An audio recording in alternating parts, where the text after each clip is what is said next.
Bom, boa tarde a todas e todos. Eu queria inicialmente agradecer muito o convite nessa celebração aqui ao Afrânio. Eu estou muito contente e emocionado. Queria também saudar essa brilhante iniciativa do Colégio Brasileiro de Altos Estudos em criar essa cátedra, aceitando a proposta do meu colega José Sérgio Leite Lopes, né, e dizer do contentamento que é poder ter o Zé Sérgio à frente desse projeto. Né?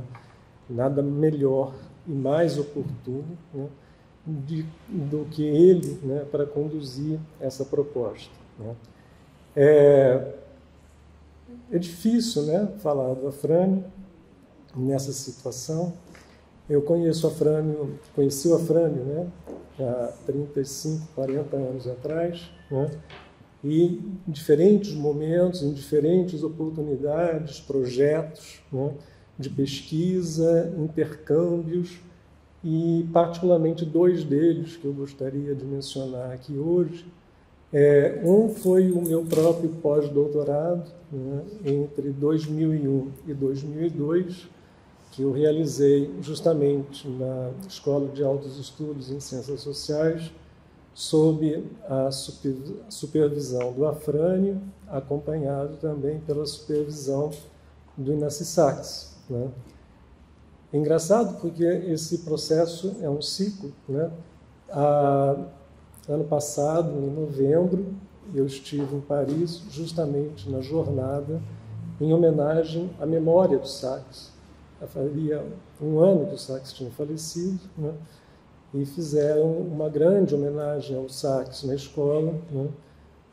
Com várias pessoas de várias gerações, e o Afrânio era uma das pessoas que estava organizando essa homenagem junto com outros colegas, e ele havia me ligado, muito entusiasmado, né? Fazendo o convite, né, no primeiro semestre do ano passado, para estar em Paris em novembro para essa homenagem. Né? Quis o destino que o próprio Afrânio, como organizador, não pôde participar do evento, porque estava justamente hospitalizado, né? E gravou uma saudação inicial do próprio hospital, mas ele mesmo não esteve presente, de maneiras que foi feita uma homenagem muito bonita ao Sartre, com esse depoimento do Afrânio, mas ele estava impedido, obviamente, de presenciar, né, o evento, mas acompanhou tudo pela internet, pelo YouTube. Né? E foi de fato, né, importante estar lá, porque eu tive condições de visitar o Afrânio 15 dias antes dele falecer no hospital. Né? Tem até uma história um pouco engraçada, porque no coquetel do evento do Sachs, eles haviam contratado um buffet famosésimo em Paris para fazer o coquetel, e eu estava justamente no buffet quando alguém da organização chegou e disse que o Afrânio sabia que eu ia visitá-lo no dia seguinte, pediu para levar uns petit fours, uns docinhos, uns salgadinhos, porque o buffet era muito bom, né? De forma que no dia seguinte apareci no hospital com uma bandeja, né, de salgados e doces, achando que ia ser barrado pelo setor de enfermaria, mas me deixaram passar, e ele inclusive distribuiu para todas as enfermeiras, enfermeiros, né, os doces. Mas nessa situação muito debilitado, né, no Hospital Cochin, ele ainda mantinha o bom humor, né, mantinha a piada certa na hora certa, né? O comentário pertinente, né? De certa maneira, né? A generosidade que o caracterizou durante toda a sua trajetória. E foi justamente no pós-doutorado com ele, né, que eu aprendi muito, né, por conta dessa enorme generosidade intelectual da Afrânio, né, em compartilhar seus contatos, o seu campo de estudos, né, inclusive, né, a sua bagagem intelectual e um incentivo, né, a que pudéssemos desenvolver as nossas próprias pesquisas, né? E nesse período, depois, em outras ocasiões também, né, pudemos estabelecer uma troca, além da amizade, né, uma troca intelectual muito importante para mim, né? Na medida em que o Afrânio sempre me instigava, né, a ir mais além, né? Não era um diálogo cômodo nesse sentido, era um diálogo muito elegante, né? Mas não era cômodo, na medida em que algumas respostas não satisfaziam necessariamente, né, o contexto no qual as questões estavam sendo colocadas, e isso me obrigava a ir mais além, né? E eu acho que esse incentivo, esse estímulo do Afrânio foi uma marca registrada, né, no seu relacionamento com os colegas orientados, orientadas, supervisionados e supervisionados, né? E que, para mim, foi uma brutal, né, experiência de aprendizado, né? Nesse movimento, né, do pós-doc, nós trabalhamos muito a questão do processo de reforma agrária, né, assentamentos rurais no Brasil, a capacidade de reprodução social dessas famílias assentadas, né, nos projetos de reforma agrária brasileiros, à luz de uma discussão mais ampla sobre desenvolvimento, né, sobre, inclusive, usando muito o trabalho do Amartya Sen, desenvolvimento como liberdade, né, mostrando um pouco esses processos, como o Zé Sérgio mencionou, de reconversão, que tanto o Afrânio prezava nas suas análises, né? Mas tinha sido também com o Afrânio, né, que eu me aproximei do Hirschman, do Alfred Hirschman, né? Na medida em que, primeiro, o Moacir Palmeira havia me estimulado a ler muito, né, o livro do Hirschman chamado A Moral Secreta do Economista, que é um belíssimo depoimento do Hirschman sobre toda a sua trajetória e todos os conceitos e categorias que ele utilizou ao longo da sua vida e pesquisa. Mas também o Afrânio me estimulou a ler um outro texto do Hirschman, uma consultoria que ele havia feito para a Inter-American Foundation, que em português eu acho que ficou intitulada Em Busca da Coletividade, né? Em Busca da Coletividade, de 87, se não me falha a memória, né? Onde havia conceitos fundamentais justamente para pensar aquele movimento que eu estava estudando, que era essa reconversão dessas famílias sem terra em agricultores assentados em projetos de reforma agrária, muitos deles saídos do cativeiro propriamente dito, né? Enfim, então, nessa situação, o diálogo com a Afrânio e o estímulo, por exemplo, estou citando apenas 2 autores, né? Mas a contribuição não se restringiu a isso, né? Foi fundamental. Eu, antes de ir para a França, tinha começado aqui no Rio de Janeiro, né, uma pesquisa interinstitucional e multidisciplinar chamada Assentamentos Rurais em Perspectiva Comparada, financiada pela Fundação FOR e pela FAPERJ, né, e coordenada justamente pelo Afrânio, pelo Mário Grimstorff, que está aqui, né, pela Leonilde Medeiros e por mim, onde nós examinávamos, né, o desenrolar de 4 assentamentos rurais aqui no estado do Rio de Janeiro, né, e realizamos algo que eu nunca depois consegui reproduzir, que foi uma pesquisa mensal junto a uma amostra, né, de 60 famílias aproximadamente, né, interrogando essas famílias sobre os seus orçamentos domésticos, né, no sentido de pensar esses movimentos de reprodução social dessas famílias assentadas, né, num certo balanço chayanoviano, né, da utilização desses recursos produtivos monetários e não monetários na capacidade de estabelecimento de redes, né, inclusive de redes de apoio e solidariedade estabelecidas por essas famílias assentadas, né? A pesquisa foi bastante sólida porque ela foi construída, inclusive, em função de uma amostragem estatística muito fina, né? E o Afrânio prezava muito esse embasamento demonstrativo, digamos assim, né? E pôde ser trabalhada, né, como eu disse, ao longo de 12 meses em visitas subsequentes a todos esses assentamentos, onde aplicávamos, né, um questionário justamente tentando entender melhor o funcionamento, digamos assim, dessa economia doméstica.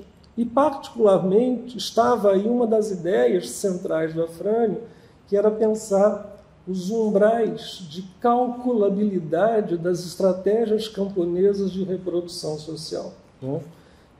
Nesse caso, numa particularidade bastante específica, né, pois se tratavam de assentamentos rurais, né? Enfim, projetos criados fundamentalmente, seja pelo governo federal, né, e havia um projeto criado pelo governo estadual, via ITERRAS, na época, né?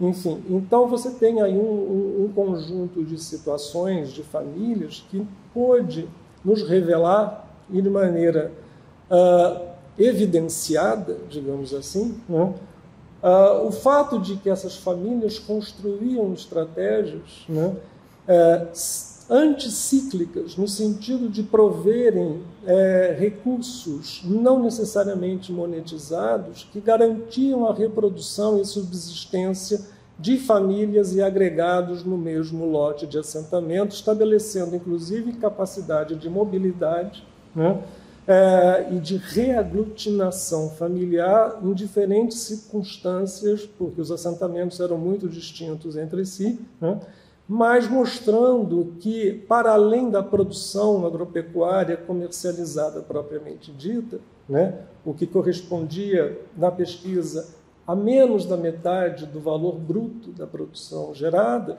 né, havia uma estratégia de autoconsumo, né? É um pouco o que ele mencionava aqui no vídeo, né? Uma estratégia de autoconsumo importante, né, que garantia justamente a manutenção desses assentados naqueles lotes, bem como uma capacidade de mesclar atividades que se davam propriamente no setor agropecuário dentro do lote e um universo de atividades não produtivas e não agrícolas, e aí a ideia de pluriatividade, eu estou vendo aqui Maria de Nazaré presente, por exemplo, na plateia, né? Extremamente expressivas no sentido de compor um mix de capacidade de geração de renda a partir de outras iniciativas que não eram necessariamente de produção agropecuária, né? E, particularmente, a ideia fundamental, né, e de produzir alimentos para a sustentação dessas redes de funcionamento, que numa leitura mais economicista poderia ser completamente anacrônica, né? Eu lembro que um dos casos que me chamou a atenção nesse contexto, e eu discuti muito isso com a Afrânio, né, era a existência num lote de um dos assentamentos aqui em Magé, na região, né, metropolitana do Rio de Janeiro, havia um casal que produzia porcos, né, e os filhos moravam numa favela aqui no Rio de Janeiro e possuíam um açougue, né?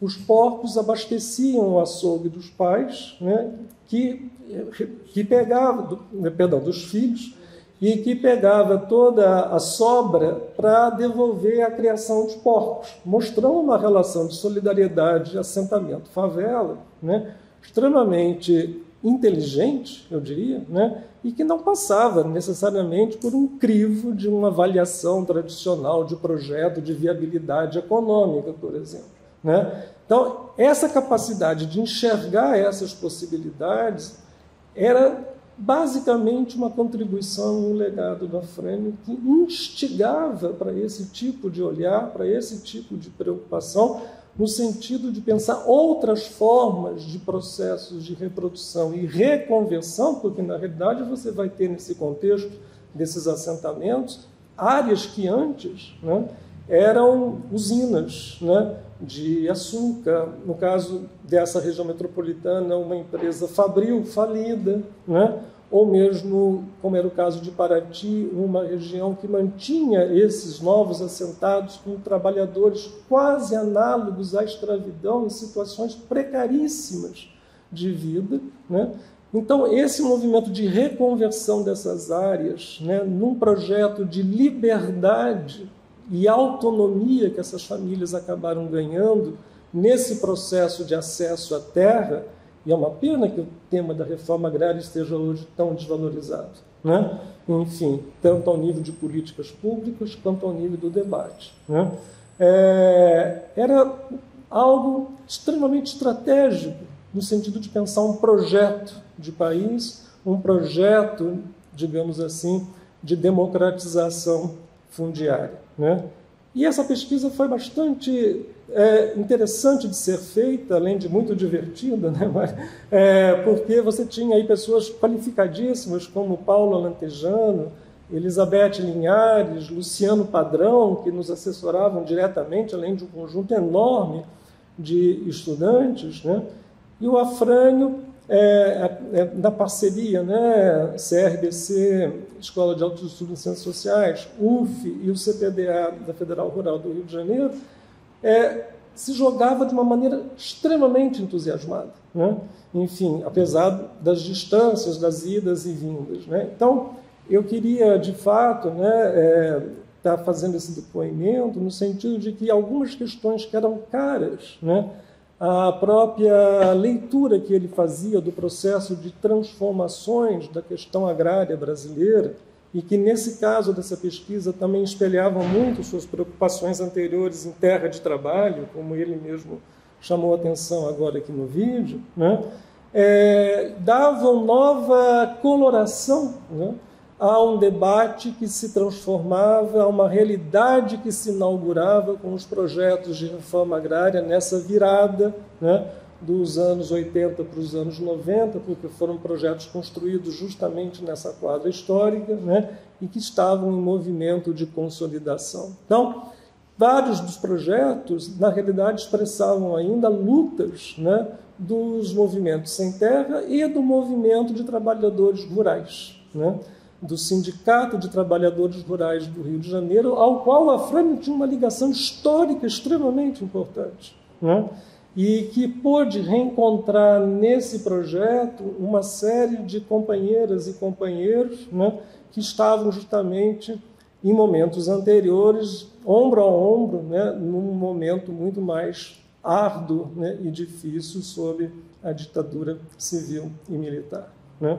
Enfim, então, eu depois continuei meu diálogo com a Afrânio em outras frentes, inclusive, falando muitas vezes no grupo de reflexão sobre o Brasil contemporâneo, que ele coordenava, que agora está sendo levado pelo Benoît L'Étoile e pelo Vassili Rivron, por exemplo, né? E também toda essa mudança institucional da sua própria localização nos centros acadêmicos da própria École, né? Mas um diálogo sempre muito produtivo, sempre muito instigante, né? E uma capacidade de ouvir, né?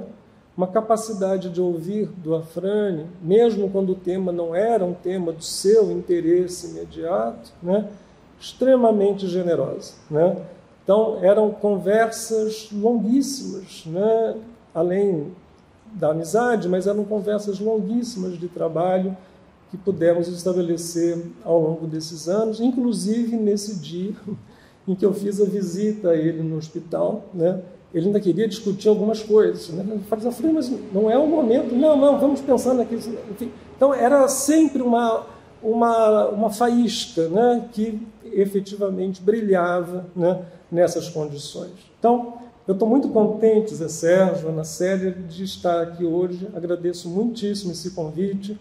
As homenagens são, obviamente, ao Afrânio, mas eu quero fazer uma saudação especial à sua companheira, Marie-France Garcia, uma pessoa generosa, amável e batalhadora. Muito obrigado.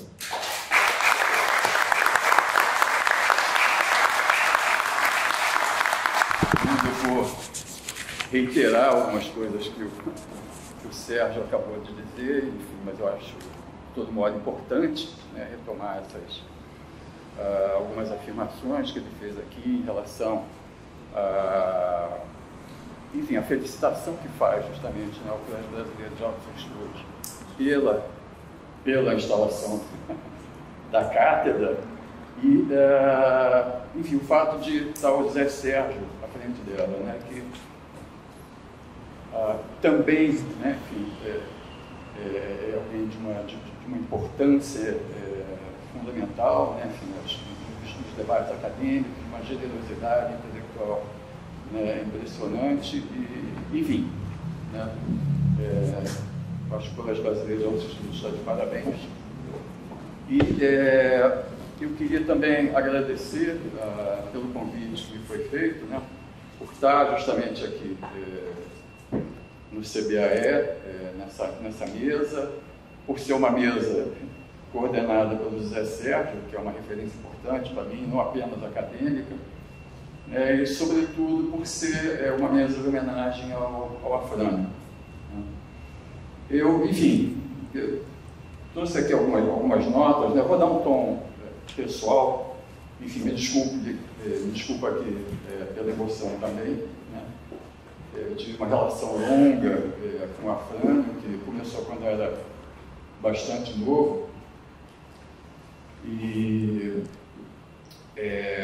o Afrânio me orientou no mestrado, quer dizer, parcialmente no mestrado, porque ele começou a minha orientação de mestrado, depois ele foi para a França, seu primeiro pós-doutorado, e o Moacir Palmeira, então, assumiu a minha orientação. E depois, no doutorado, ele foi meu orientador, e depois, enfim, eu fiz um pós-doutorado em Paris, na École, com ele, lá no CRBC. Nessa minha fala aqui, eu vou focar justamente num processo de orientação que foi interrompido meio precocemente, que foi do mestrado, mas que, na verdade, começa muito antes do mestrado, ainda quando eu estava na graduação.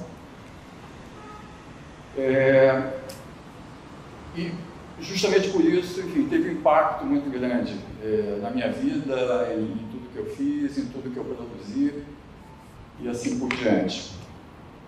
Em 77, quando eu estava no primeiro período da faculdade de História, surgiu, enfim, um processo de seleção para estagiários do CPDOC, né, o Centro de Pesquisa e Documentação de História Contemporânea do Brasil, da Fundação Getúlio Vargas.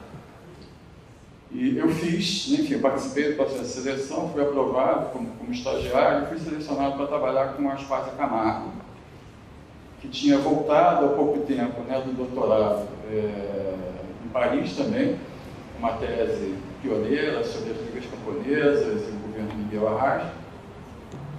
E eu fui trabalhar com ela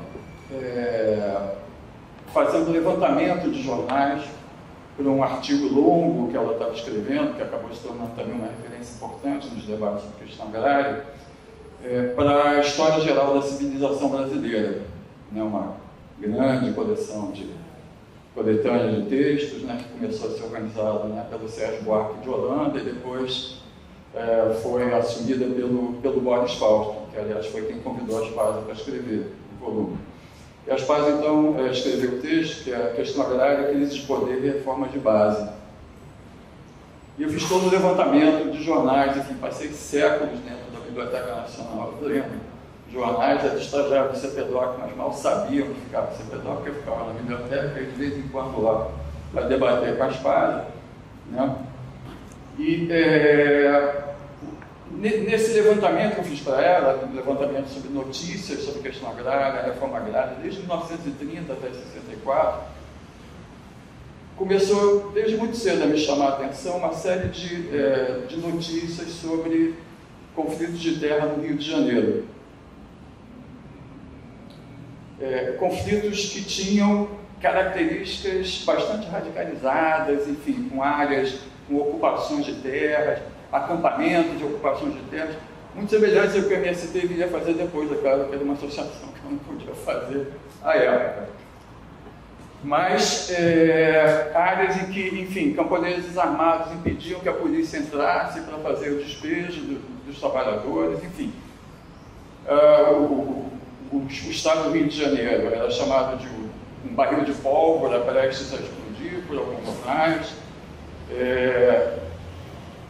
Os jornais falavam de conflitos entre poceiros e grileiros, né, poceiros instalados há muitos anos em determinadas áreas que vinham sendo expulsos por grileiros. E um dos focos principais desses conflitos era a Baixada Fluminense. Não a Baixada no sentido mais estrito, né, mas a Baixada ampla, né, enfim, englobando diversos municípios. E isso me chamou a atenção e provocava um certo espanto, na verdade, né? Por que me provocava um certo espanto, né? Em primeiro lugar, porque a produção intelectual que existia, que ainda era parca naquele momento, mais uma vez, meados da década de 70, início e da segunda metade da década de 70, sobre movimentos sociais no campo brasileiro, principalmente focada no Nordeste, nas ligas camponesas, em Pernambuco em particular. Minha própria tese de doutorado das pais era sobre as ligas camponesas de Pernambuco.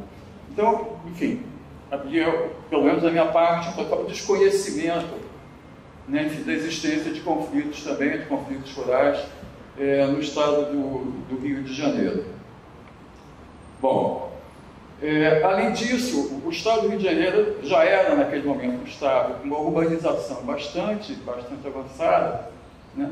E a Baixada Fluminense em particular, né, que era, naquele momento era vista basicamente como uma área de cidade dormitório, em que os trabalhadores, né, do Rio de Janeiro voltavam para dormir, depois retornavam para trabalhar na cidade do Rio. E, além disso, a Baixada era reconhecida na época, era vista na época como uma área, enfim, concentradora da violência em particular, ou seja, não havia essa violência disseminada na cidade ainda, naquele momento.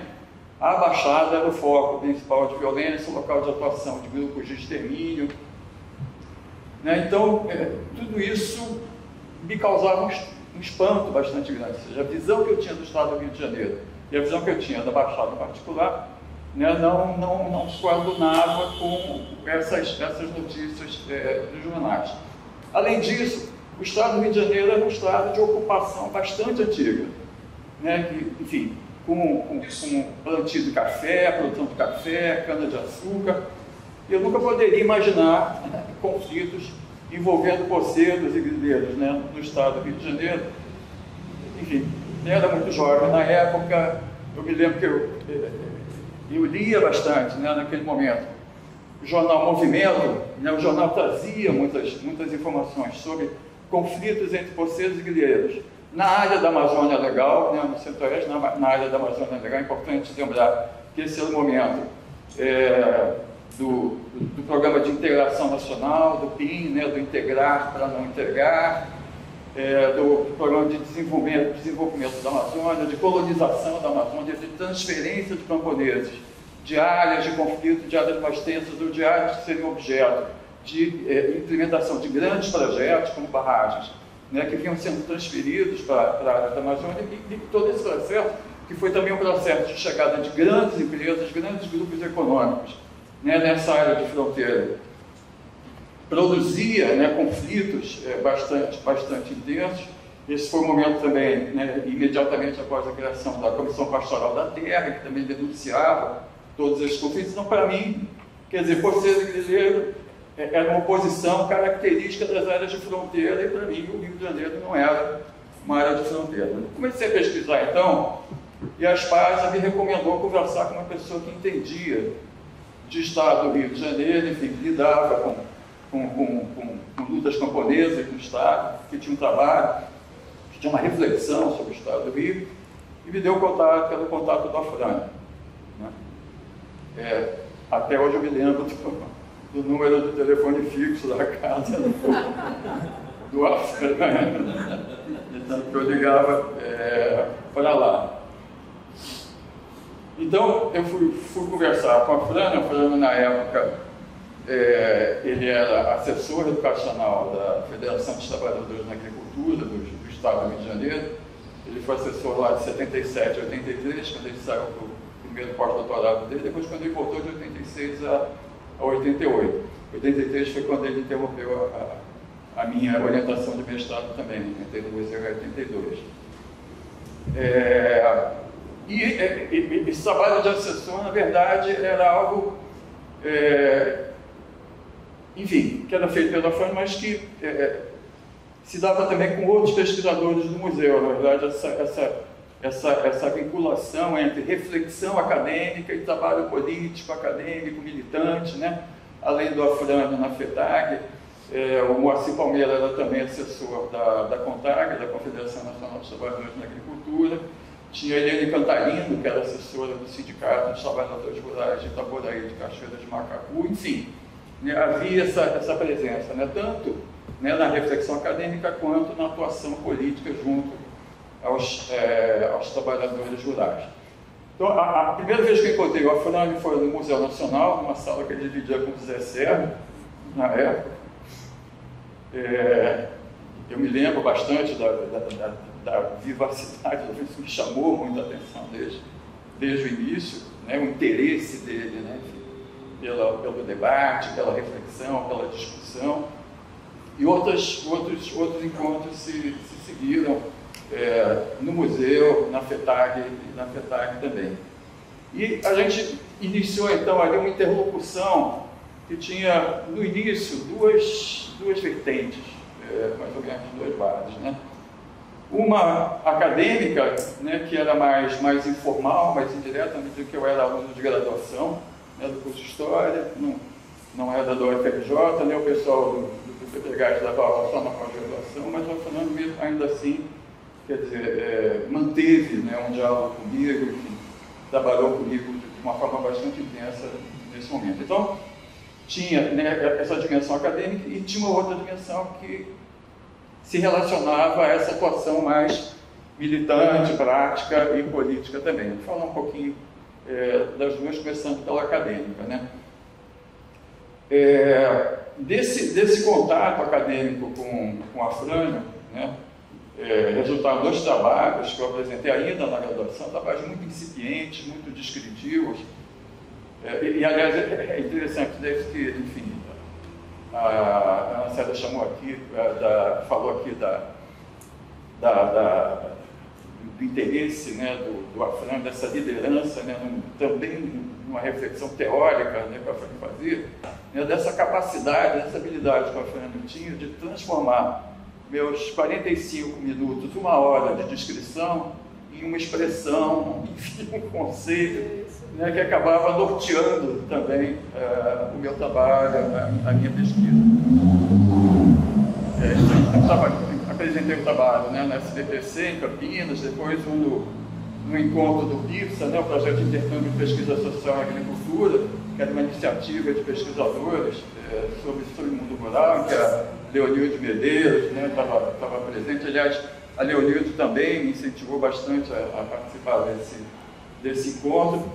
E, além disso, né, foi através do AFRANE que eu me iniciei, fui apresentado a uma literatura das ciências sociais sobre campesinato e movimentos sociais, que eu não tinha na faculdade de História. Os historiadores, naquele momento, eles se voltavam para períodos mais recuados no tempo, né, e havia pouco investimento da parte dos historiadores em estudos de movimentos sociais, sobretudo os mais recentes, que ficavam fora, né, do escopo de atenção maior deles. Então pela FRANE foi apresentado essa literatura de ciências sociais sobre essas temáticas. Por intermédio da FRANE também, eu tomei contato com outros, então, alunos do museu que trabalhavam com o Rio de Janeiro, né, com a Delma Peçanha, que trabalhava com campos, como a Eliane Cantarino, né, que trabalhava com Magé, com Itaboraí, como o Felipe Lindoso, que era orientando também da FRANE, que trabalhava com Magé. E, mais do que isso, né, por intermédio da FRANE, eu tomei contato com o trabalho do Pierre Bourdieu, né, que foi fundamental em tudo eu escrevi, tudo que eu produzi também.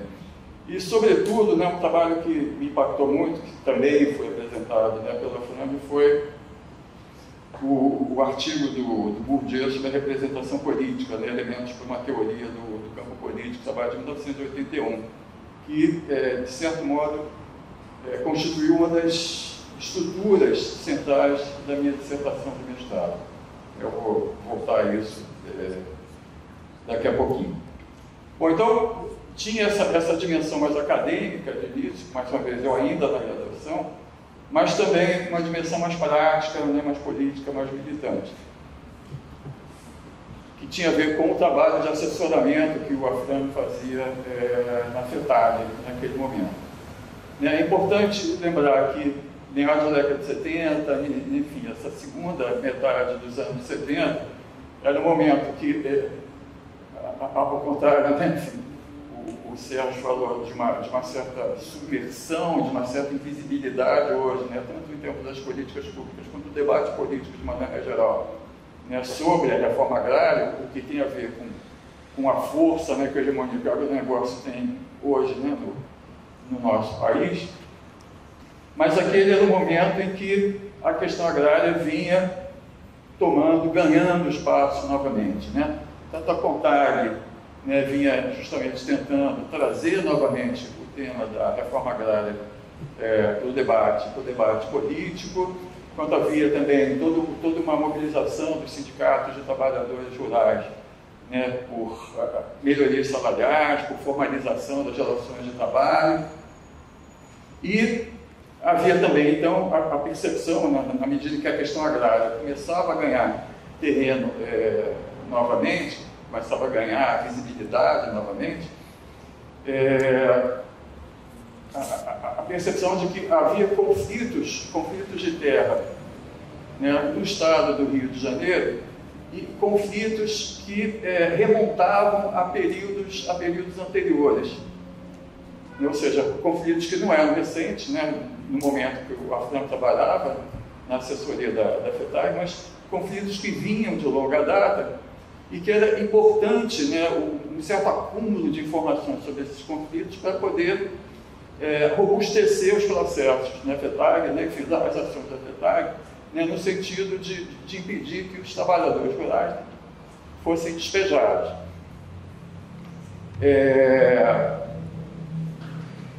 O que eu passei a fazer, então, a partir desse momento, foi, com a minha pesquisa, passar dados para a FRAMB, dados que eram utilizados também, né, em algumas ações da FETAG naquele momento. Processos de desapropriação anteriores de algumas das áreas, né, que ainda eram áreas de conflito naquele momento, também. Enfim, de certo modo, então, eu passei a fornecer informações, né, com o meu trabalho, com a minha pesquisa, também do trabalho que era realizado pela FETAG naquele momento, por intermédio do AFRAMB, né? A FETAG naquele momento que era presidida pelo Geraldo Lírio, né? Bom, desse trabalho prático, né, trabalho político do AFRAMB, de certo modo, emergiram algumas das questões que eu vinha a lidar na minha dissertação de mestrado, né?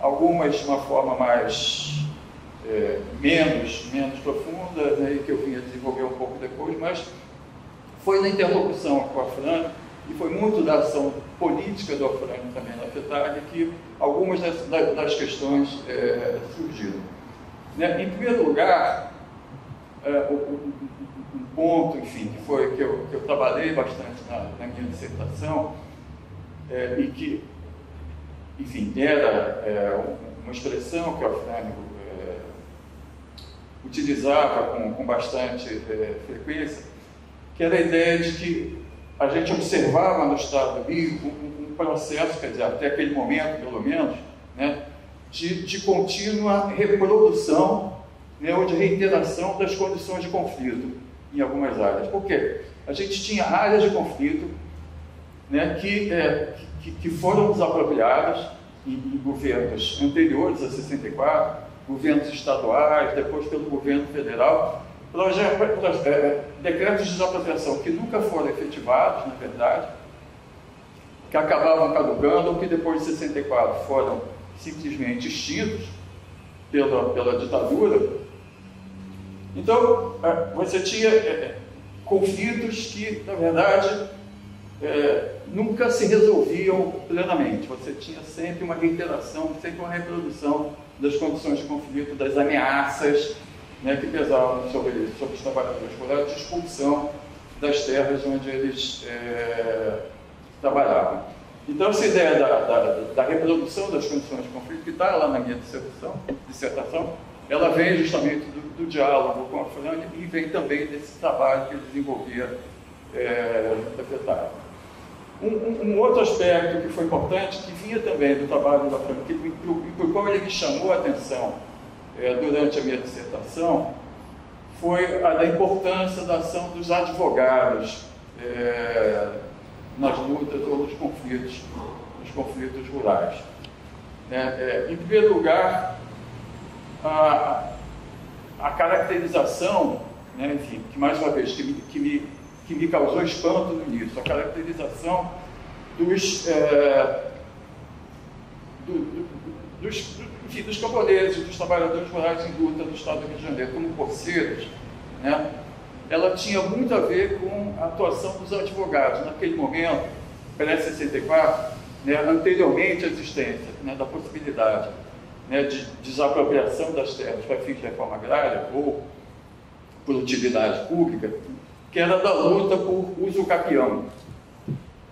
Né, então, o procedimento que havia, né, e que era corrente, era de identificar trabalhadores que ocupavam terras como sendo ocupantes antigos, como sendo poceiros antigos, que já estavam naquelas terras há muitos anos e que, de uma hora para outra, começaram a ser expulsos por grileiros.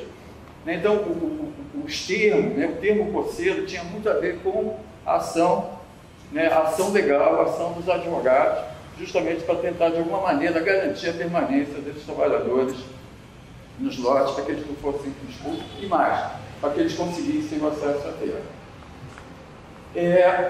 Ficou, enfim, um aspecto também que eu acabei trabalhando, que tem a ver com essa questão da importância dos advogados, diz respeito ao fato de que a radicalização dos conflitos no Estado do Rio de Janeiro, ela não se opunha à luta legal, ela não se opunha à luta jurídica. Na verdade, elas se retroalimentavam. E por que isso? Porque caracterizar determinadas áreas como sendo áreas de conflito era fundamental para pleitear a desapropriação dessas áreas. Depois, a própria categoria conflito é uma categoria de luta, ou seja, você identificar uma determinada área como sendo uma área de conflito, né, ela já era em si parte da luta, né, pela obtenção das terras. E, além disso, os advogados foram fundamentais naquele momento nos processos de ocupação, porque as ocupações de terras, elas tinham por foco, elas tinham por objetivo, principalmente, terras que se suspeitavam de serem griladas. Porque, muito embora o Estado do Rio de Janeiro fosse uma área de ocupação bastante antiga, havia uma grande imprecisão em relação aos limites das propriedades e a própria legitimidade dos diplomas de propriedade, daqueles que se proclamavam, que se diziam proprietários das terras. E, além disso, a ação dos advogados foi fundamental também. E, mais uma vez, né, essa foi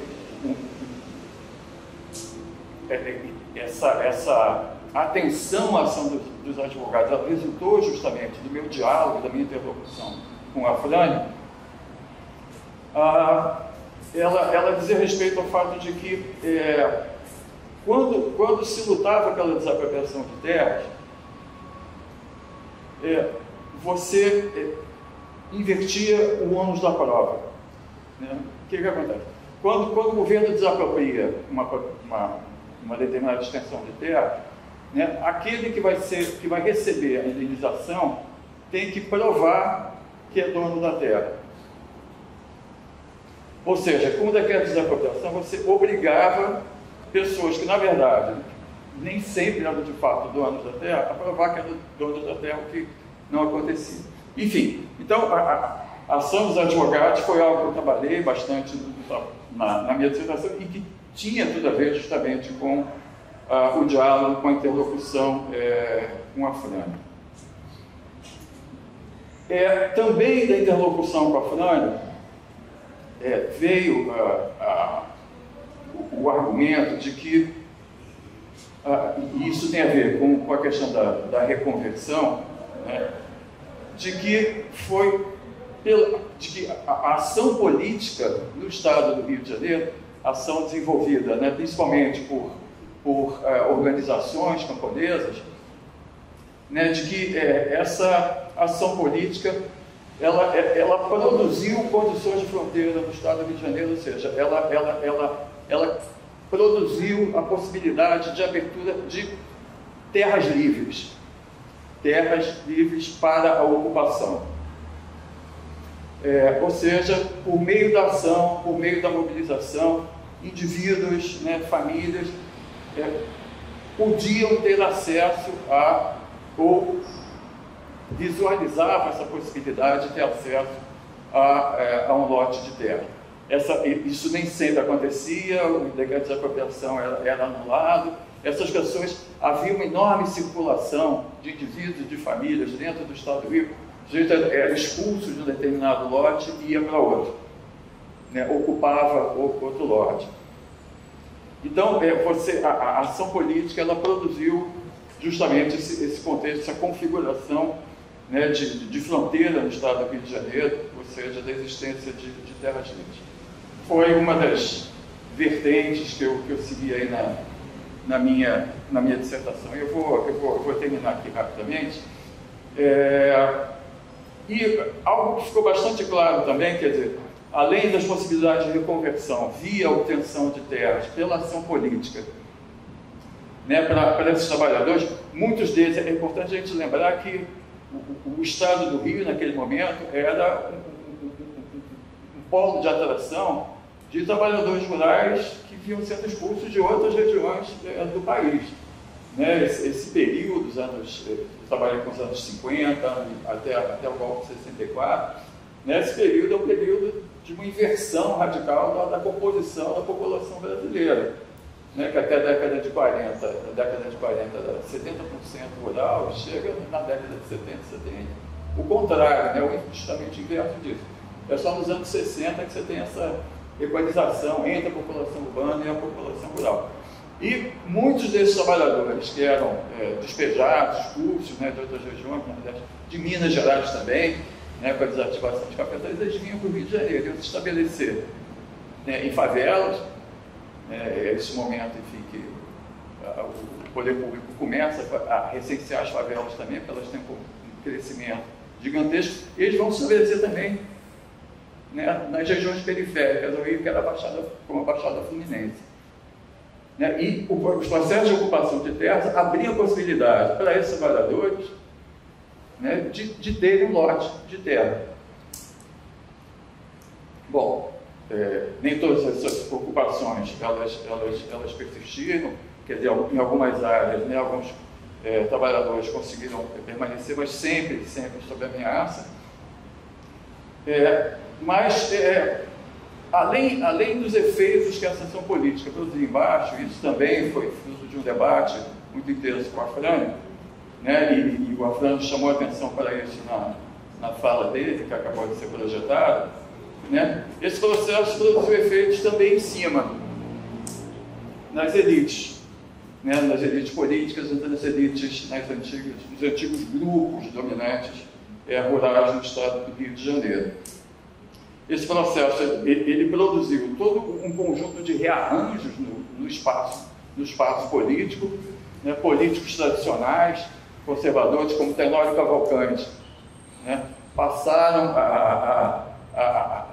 de certo modo, a atuar, a estimular as ocupações de terra que aconteciam no estado do Rio de Janeiro, né? E aqui o texto lá do Bourdieu sobre a representação política, né, foi fundamental, né, para pensar, né, esse processo de ocupação de terras também como sendo um processo de disputas entre as elites políticas naquele momento, promovendo reacomodações entre essas elites, e o que tinha ficado acertado com a Fran era de que eu trabalharia esses processos, né, de rearranjo nas elites na minha tese de doutorado. Isso acabou não acontecendo, eu acabei trabalhando com a teoria das elites e não com as elites em si, mas, enfim, isso é assunto para uma outra mesa. Eu queria agradecer aqui a possibilidade mais uma vez, felicitar o CBAE, né, por essa iniciativa, né, e agradecer imensamente pela oportunidade de estar aqui. Eu